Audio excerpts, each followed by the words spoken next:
I know a great deal about death. As a young missionary, I lived for many years in a country that was torn apart by war. In that time, 23,000 people died. Sometimes to get the mail, I would have to walk over a dead body. The beauty of man is destroyed by death. The hope of all men destroyed by death. In my family, it has been torn apart by death. My brother was killed when he was 6 years old. My father died in my arms in the middle of a field.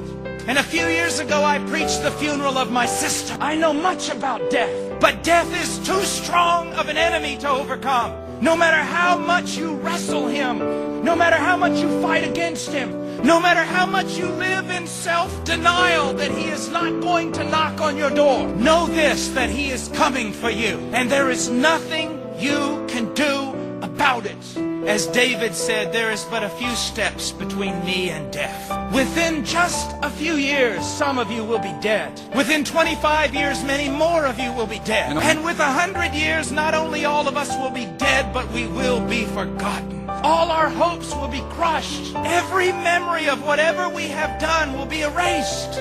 And of all creatures, we are most pitiful, because not only is death coming for us, we know it. You know it, and you know it. You do everything in your power to push it out of your thoughts. But he's coming for you, maybe even this evening. He's coming for your children, and there's nothing you can do.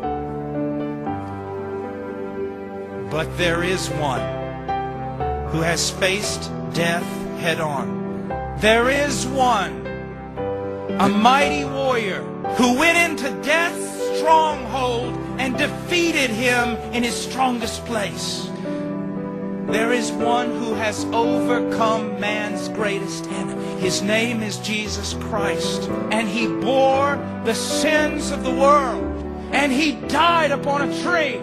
And he paid for the very thing that is the cause of our death. And on the third day, the Father raised him from the dead. And on the third day, the Holy Spirit raised him from the dead. And on the third day, he raised himself from the dead. And now the smallest, weakest believer can look death right in the face and say, "Oh, death, where is your victory? Grave, where is your sting? Sin, where is your power? You who have devoured nations, you will devour no more." You see, the gospel is good news, great news. God is crying out to you about it.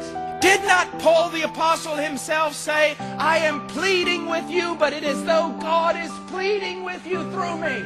Why will you live a life that has no meaning? Why will you live a life that literally is going to fall apart? Why will you allow yourself to be swallowed up by death?